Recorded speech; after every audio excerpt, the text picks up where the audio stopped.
So they're Panthers. So it's a new month. This is March, and this is Women's History Month.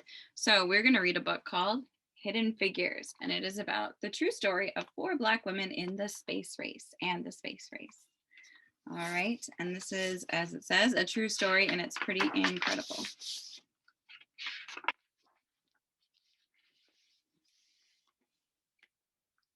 Dorothy Vaughan, Mary Jackson, Katherine Johnson, and Christine Darden were good at math. Really good.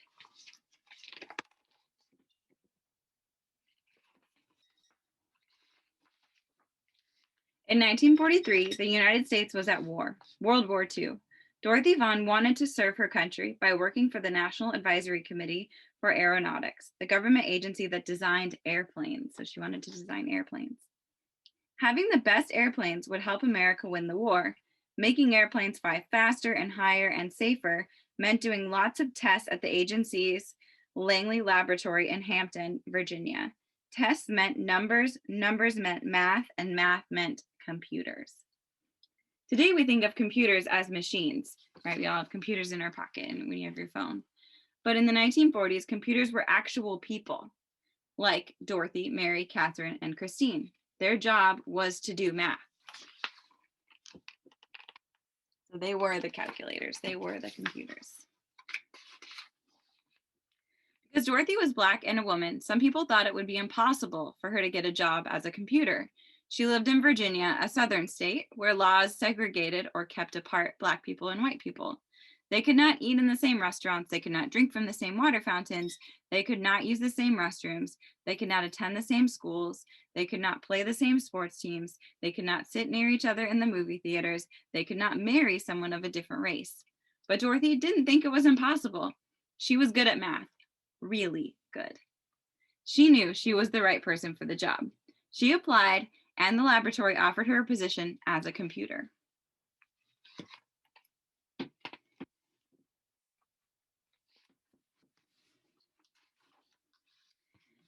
Work, Blacks and whites were kept apart. The white computers worked in one building, and Dorothy and the other Black computers worked in a different building, in their separate offices. Even though they worked in the same kinds of assignments, the Black computers and white computers used separate bathrooms and ate in separate lunchrooms.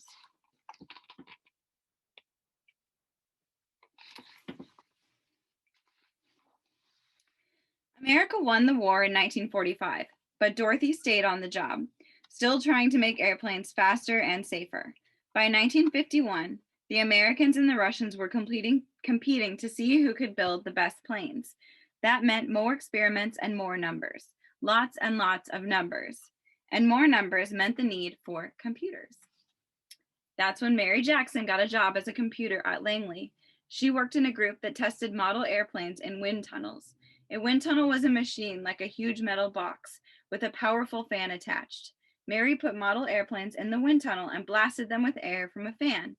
This experiment helped her group improve their designs on the models before building full-size airplanes.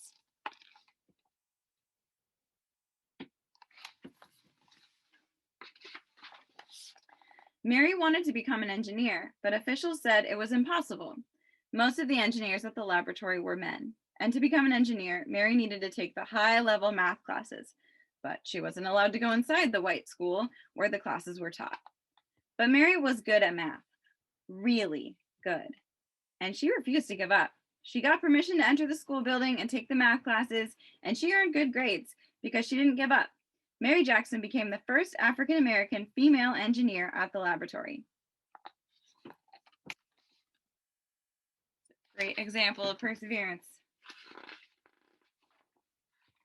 Katherine Johnson was good at math and always asked lots of questions. In 1953, she applied to the laboratory for a computer job and was placed on a team that tested actual planes while they were flying in the air.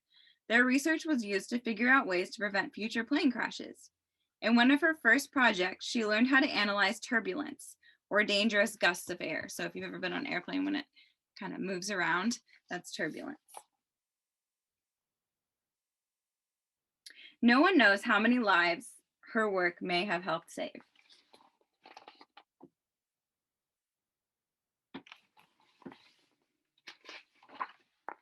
Katherine Catherine wanted to help the group prepare its research report, so she asked if she could go to the meeting with the other experts on her team.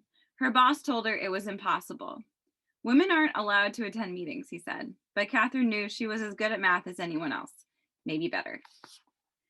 So she asked him again and again and again. Catherine asked her boss so many times that he finally invited her to the meetings.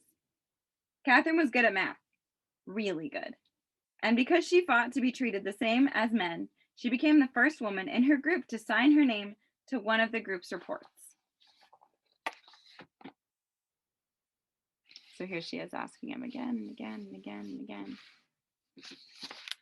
And the point is that it shouldn't take that, right? She should just be respected and trusted for the skills that she has.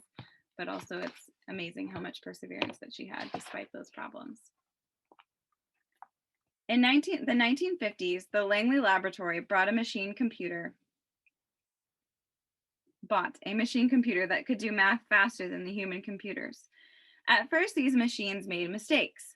Dorothy learned how to program the machines so that they got the right answers. She taught the women in her group how to program the computers too.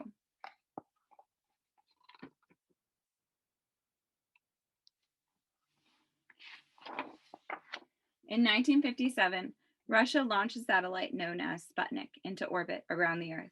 The United States started building satellites to explore space too. For years, the laboratory had used math to design airplanes. Now it would need math to create spaceships as well. The government decided to change the agency's name from the National Advisory Committee for Aeronautics to the National Aeronautics and Space Administration, NASA.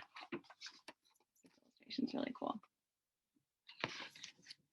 In 1961, President John F. Kennedy told Congress, "I believe that this nation should commit itself to achieving the goal, before this decade is out, of landing a man on the moon and returning him safely to Earth." Notice how he says man. A man on the moon, but the first step to getting a man on the moon was to send an astronaut around the Earth. NASA was going to need to hire some more space experts and more people who were good at math. Really good.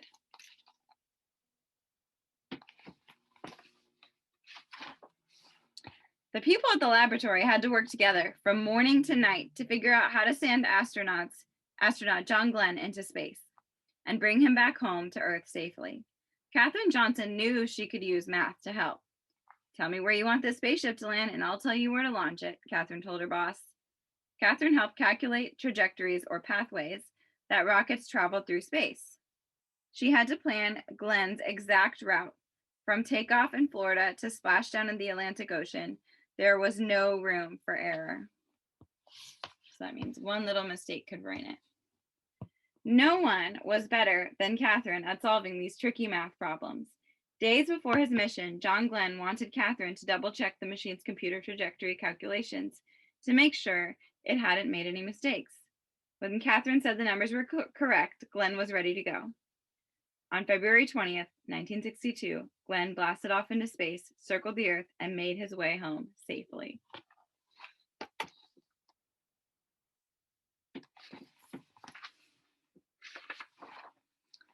Meanwhile, laws began to change so that Black and white students could go to school together.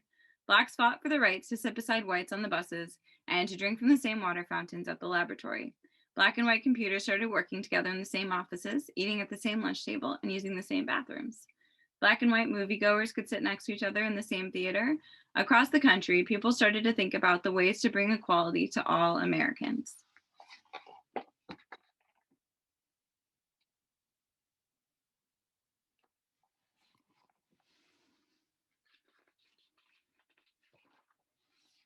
Christine Darden was good at math. She loved electronic computers. She started working at Langley in 1967. Christine wanted to become an engineer, and thanks to Dorothy, Mary, and Catherine, she knew it was possible.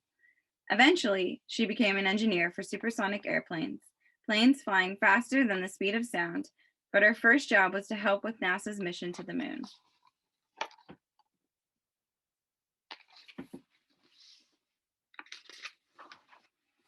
The people at the laboratory prepared for years to send astronauts to the moon. About 238,900 miles away from the Earth, finally on July 20th, 1969, the world watched as the three men arrived at the moon in their Apollo 11 spacecraft. That's one small step for man, one giant leap for mankind, said astronaut Neil Armstrong when he stepped onto the dusty surface. But it was also a giant leap for Dorothy, Mary, Catherine, and Christine, and all of the other computers and engineers who had worked at the laboratory over the years. The moon landing was a success from takeoff to splashdown, but there was no time to rest. Once NASA landed the astronaut on the moon, the people at the laboratory began dreaming of sending humans to other planets, such as Mars or Jupiter or Saturn. They started to imagine hyper-fast space planes that could travel around the Earth at 7 times the speed of sound.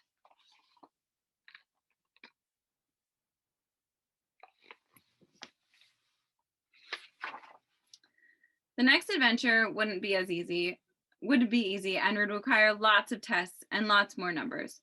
But Dorothy, Mary, Catherine, and Christine knew one thing. With hard work, perseverance, and a love of math, anything was possible. I really like this illustration. It's beautiful.